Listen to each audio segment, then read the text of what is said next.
The skills revolution, I use the word revolution because revolutions occur when institutions don't respond to conditions. I mean, the famous French Revolution, Marie Antoinette said, let them eat cake. That didn't really go over too well. Welcome to the Teacher RockStar podcast, the podcast that's dedicated to providing valuable insights, practical tips, and proven strategies to equip new teachers for success. I'm your host, Steve Hiles, educator, published author, and instructional coach. Join me in each episode as we offer a supportive platform for navigating the challenges of the teaching profession. In today's episode, we're going to be discussing the skills revolution in K-12 education with our guest, Dr. Bill Coplin. But before we get into today's topic, I'd like to take a moment to share a little bit about today's special guest. Bill Coplin is founder and professor of the highly successful undergraduate policy studies major at Syracuse University, which has more than 200 majors annually. He is the Laura J. and L. Douglas Meredith Professor for Teaching Excellence at the Maxwell School and College of Arts and Sciences at Syracuse University. An author of 110 books and articles, many of which are in education, he has taught and advised tens of thousands of undergraduates over his 50-plus years of teaching. He has also trained more than 1,000 high school teachers, 100-plus of which offer his freshman course in high school. Bill Coplin's mission is to equip students with the practical skills they need to have career success while leaving society better than they found it. His Skills Win program seeks to improve education throughout the United States. Coplin's mantra, skills to do well and do good, has motivated generations of Syracuse University alumni to tackle 21st century challenges. Welcome to the Teacher RockStar podcast. I'm your host, Steve Hiles. In today's episode, we're going to be discussing the skills revolution in K-12 education with our guest, Dr. Bill Coplin. Welcome to the show, Bill. Glad to be here. All right. Would you like to take a moment to share a little bit about yourself? Okay, well, I teach at Syracuse University. I've been there 45 years. I created a major that has become very successful called the Policy Studies major, which is a model of the skills revolution at the college level. And I've had thousands of students, and I've also worked with thousands of teachers, training them to deliver the skills students need. That's my short answer. Super. Well, I have to start by asking you this, Bill. What is the skills revolution after all? The skills revolution, I use the word revolution because revolutions occur when institutions don't respond to conditions. I mean, the famous French Revolution, Marie Antoinette said, let them eat cake. That didn't really go over too well.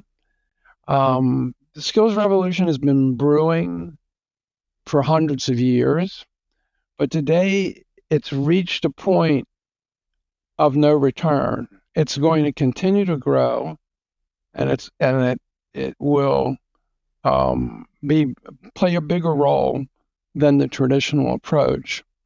What the skills revolution is basically moving from what I call the Trinity, which is lectures, reading, and tests, to hands-on activities where students learn the content through practicing skills.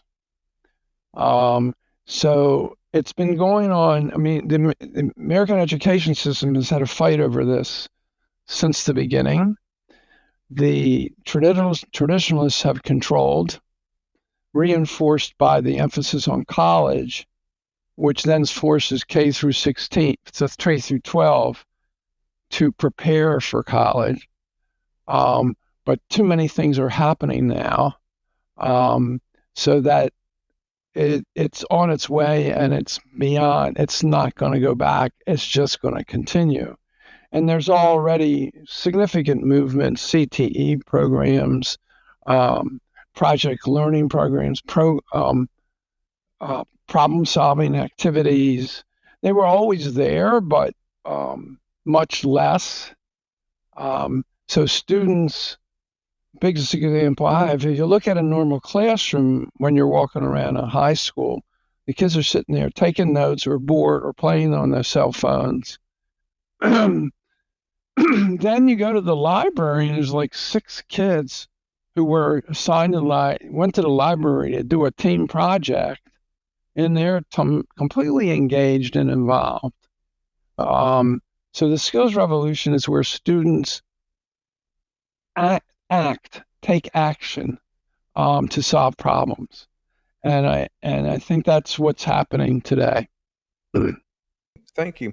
Now I have to ask you, what is happening in schools today, Bill, that suggests that the skills revolution is well on its way? Is there a certain specific thing?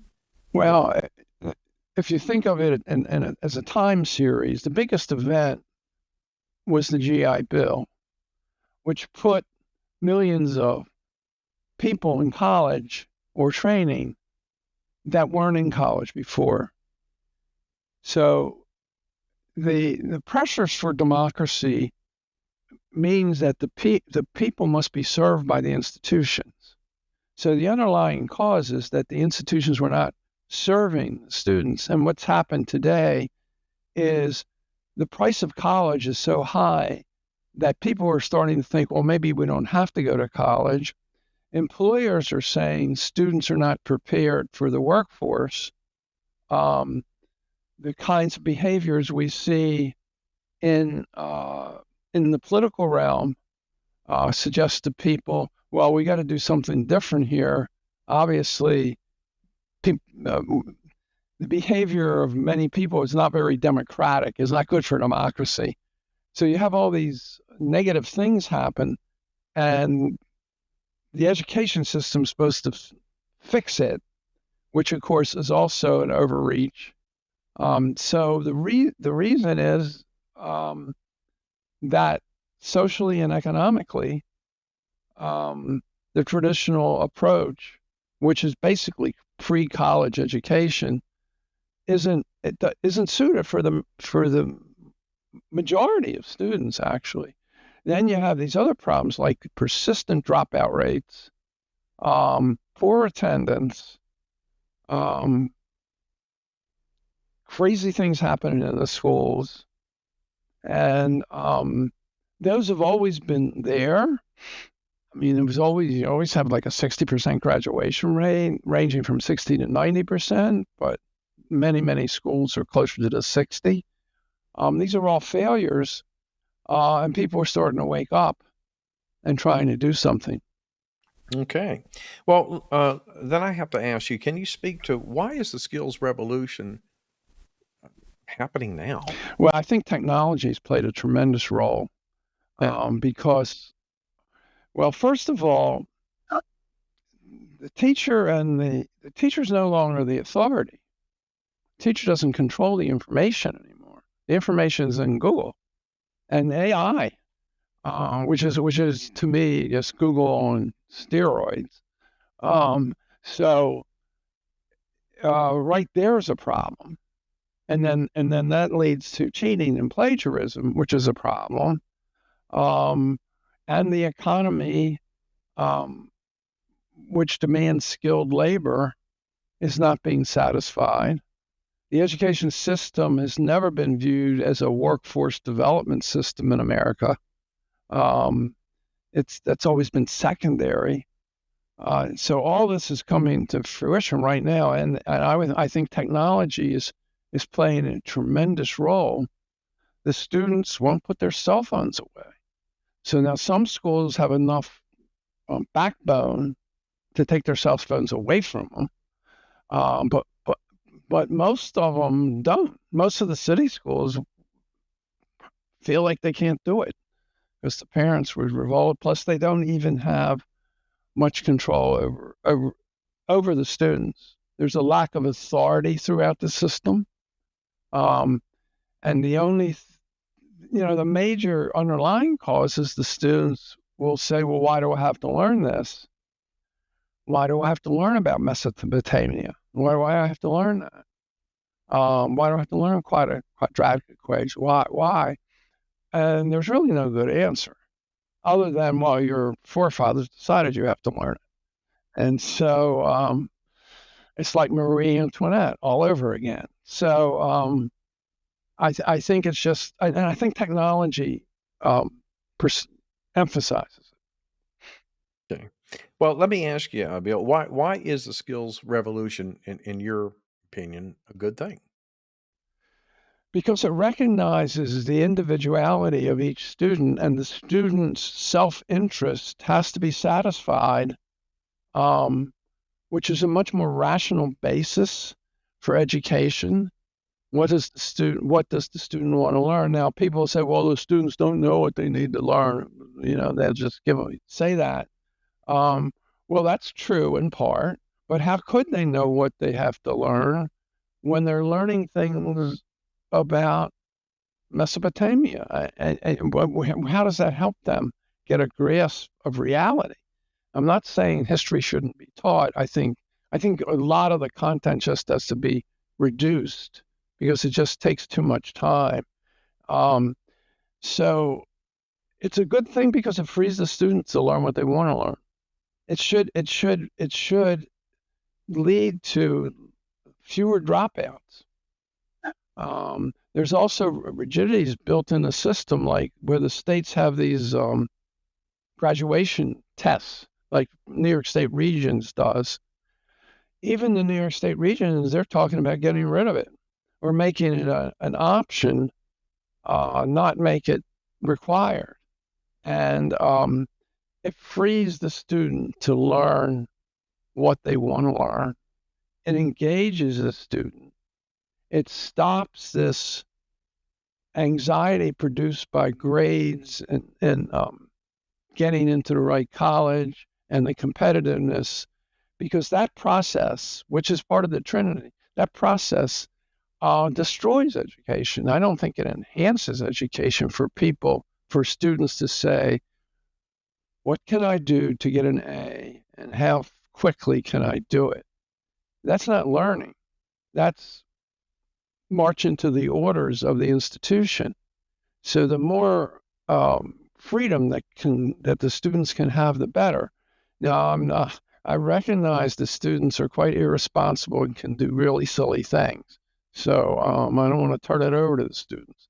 What I really like to turn that over to is the teachers, because that's another problem, is that the teachers are caught between the students not being satisfied and elites telling them what to teach, and then also telling them something different every 10 minutes. So the teachers feel overwhelmed. But I think if you free the teachers to care about the students, I think they'll connect with the students, and then the students will be satisfied. That's a very abstract answer. Yeah, well, that's great. But I need to ask you this though. So, I mean, do you advocate that maybe institutions of higher learning not have entrance exams or any accountability, or do away with them? What's your take on that, though? Well, the first thing is there's 5,000 institutions of higher education. I think an open enrollment is probably going to be 4,500 of them. So there are only standards for the 500. Open enrollment, I get my one thing is the students need to be able to read, write, and do arithmetic. So, but there are kids graduating high school that can't read, write, and do arithmetic because they're allowed. If the high schools would not graduate them, then the college could take almost everybody. So in general, I think the colleges don't need to take. If they could test them for reading, writing, or arithmetic, yeah. I see.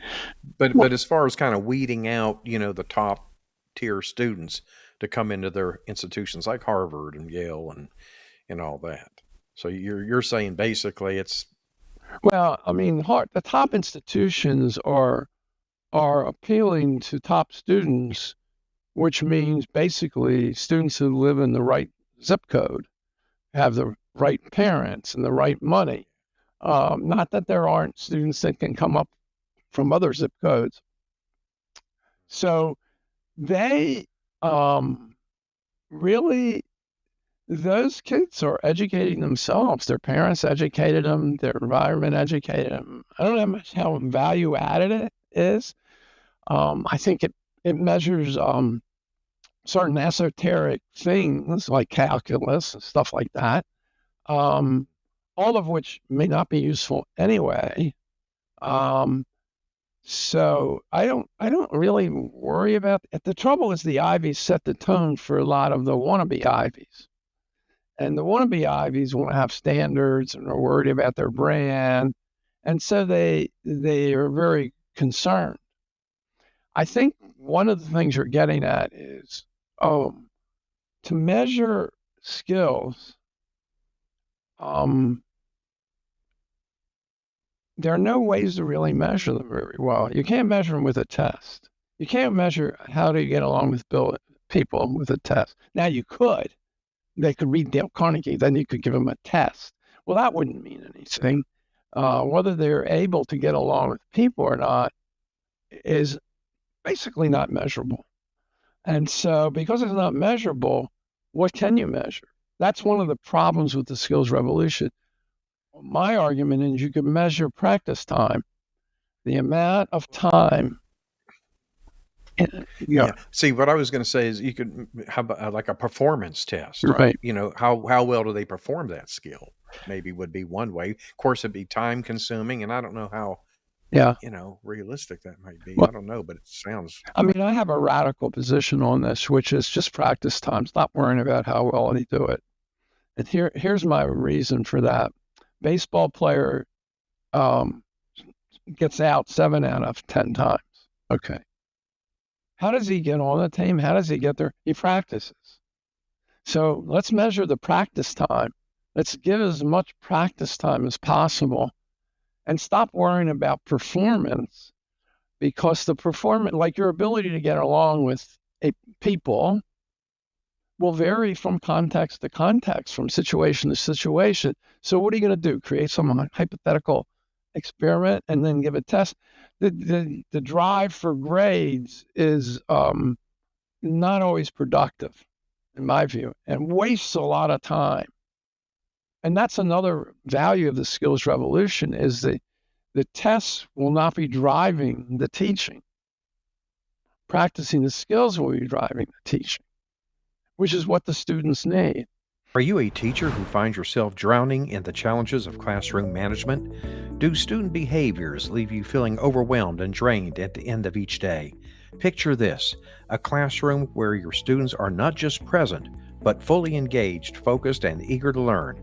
Say goodbye to classroom management stress and hello to success. The Teacher RockStar Academy course is meticulously designed to equip you with the tools and strategies needed to skyrocket your effectiveness as a teacher. Curious to know if the Teacher RockStar Academy course is the missing piece in your teaching journey? If you're ready to reclaim control of your classroom and witness the incredible impact on your students, then use the link in the podcast description to learn more about this program. Absolutely. You know, a moment ago, Bill, you mentioned, technology and AI. Well, let me ask you, with respect to AI, how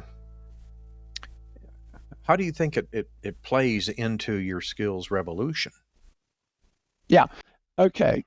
So my example here is when I went to high school, and the senior year, you had to write a term paper. So the English teacher says, I want you to get index cards and read things and write notes on the index cards. Then when you have the index card, you'll be able to write your paper. So I was assigned Zoroastrianism, which is a minor religion out of Persia. And so I did my index cards and then I wrote it. Now, do I know what Zoroastrianism is? No, I had no idea what it is. It's all I know is what I read told me it is. So I think that I think that it's memorizing and spitting back is not education. And when AI is done, it's eliminated it. Well, it's kid will just, what is Zoroastrianism? Stuff will come up. Tell it, Yeah. How is that different than me reading a lot of stuff and writing it on an index card? How is that different? It's really not much different at all. No, I mean, I If see you think about Google, it. and I think an AI eliminates the mundane Mhm. chore of finding information Mhm. and writing things. Now, you could argue, well, the ability to organize the information you found is really what we're Mhm. testing here. And then that gets back, well, what are we doing here? We're creating scholars, monks that can do this stuff really well. How's that prepare students for the real world? It's one of the reasons why employers say their students can't write, because their Mhm. students were taught to write as scholars. Lots of words, big words, Mhm. things. So I see it from a skills point of view, not a bad thing. And of course, it's totally thrown everybody for a loop, because basically the students can just plagiarize everything. If you give them, Yeah, well, see, unfortunately, as you know, AI, I don't believe is going anywhere. If nothing else, it's going to get more sophisticated. I do believe there. I mean, how? What's your take on this? Do you think that it does have its place? oh yeah, You know, AI. yeah, not to write somebody's paper for them. I'm not meaning that, or No, that kind of thing. it. But Here's my like I talk to a lot of my alums. So one hmm of my alums with a consulting company, and she says that AI is built internally, so they don't have to continue to repeat doing the same thing, reinventing the wheel hmm all the time. So yeah, it's like a huge information base, and hmm they and press a button, and out comes a proposal for a project for an inner city high school. I mean, I'm more specific, but yeah, yeah. and so it's of use. Actually of use. I think in the K through 12 area, I think it has I think it's still limited, because the kids aren't writing grants for consulting companies. What are they Yeah, doing? yeah, And that's another yeah. problem, is the kids need to study their own society and their own conditions more, instead of reading books about federalism or whatever they read.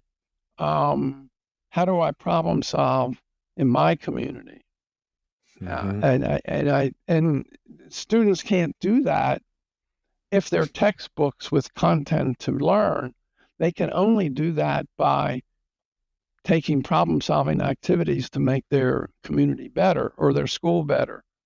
Um, and I think that's what K through 12 should be doing. And I think it does. Now, another thing that's become hugely important are extracurricular activities in the hmm schools, because that's where skills are taught. I may have said this before, but well, football team, football's pretty complicated. At Yeah. SU, the football players have to learn Excel and have to maintain computer-based stuff on the hmm plays. Wow. So in high school, my big example is the theater, which I may have said before. The theater, think about it, when they put on a play. That's problem hmm solving. That's making decisions. That's hmm leadership. That's teamwork. Those are all the skills that the employers want, and also kids need to succeed, and also our society needs, which we don't have, hmm because there's this competitive get an A, move on thing. Yeah. Well, I have to ask you, Bill, what can teachers do to promote the skills revolution? What they can Is there do is like put a exercises in their classes. And I'm working with a company now that we have these exercises, but you don't have hmm to use our stuff. It's just when you give them something to do, first of all, generally break the class up into teams, because teamwork is so important. hmm And I know teachers don't like that because of the free rider program, and the students don't like it because of the free rider problem. But they have to learn to deal with it, because when they get in the real world, there is going to be a free rider problem. So break them into teams and then give them activities. I mean, you could even replicate this constitutional convention. Actually, I wrote a simulation that does that, but you could have students give an elevator pitch to Ben Franklin on why we should do X or Y. Okay, here's a you could just think of activities where they have to learn the historical context, and then they have to role play. And I mean, that's just one example. Yeah. And the math should be taught. More statistics needs to be taught in the math, and less formal mathematics. Playing with data, Excel, put Excel in there. One of the things that we've been doing is we have a exercise in typing, because schools don't teach typing anymore. Yet the kids have to take their regents on a computer, and they're typing with their fingers. Their second finger is typing because they think it's a cell phone. So we've had typing competitions in classes, and they doubled their word per minute after 2 or 3 times, because they never thought about it before. So these kinds of exercises focused on skills, you could put throughout the course. What you'll give up is more detail, more content, because it's going to take the class longer to do it. But I think that's the trade-off of the skills revolution, where the skills integrate with the content. All righty. Well, let me ask you this, Bill. What is your biggest takeaway that you'd like to share with our audience? I know there's probably many, but if you I think the biggest takeaway is, I think teachers need to embrace skills and figure out, when they're creating lessons and things, to put skills into it. I think if they write a syllabus or write a description of a course, the learning objectives should list skills like problem solving, data analysis. They should list skills in the actual. I don't think K-12 teachers really write syllabi, but they have to write something. They got lesson plans. Okay, so lesson plans just should be skill-based lesson plans of the content. And I think also my message is for the teachers to realize that's really what the students need. And if the school district and the standards don't give it to them, they should do it anyway. Because they should do it anyway, because I guarantee you the test scores will go up anyway, because the kids will be engaged, and they'll be doing the right thing. So become a proponent, a user of skills, and try and create little exercises within a course. You got like 40 minutes, maybe have a 10-minute thing. And I mean, you could have a debate. I think this, I think this emphasis on having good discussions in class is not skill-based. I think it's having good discussions, having good bull sessions, which is not a bad thing, but I don't see how that really improves skills. So it's just always thinking about skills. And I have a list of skills on my website, which is bill.coplin.com. And I also have exercises I can make available to teachers if they want to know. Okay, well, great. Well, there you have it, folks. So you just mentioned how people can get a hold of you through your website. You're on LinkedIn as well? Yes, and the best is my email is wdcoplin@syr.edu. But if you didn't write that down and don't remember it, just go to billcoplin.com. That'll be easier. And I have a contact thing, right? I have my email right there too. And I'll also have it in the description as well for folks to get a hold of you. Okay, well, I want to thank you, Bill, for taking the time out of your schedule to talk with us. It's always a pleasure having you on.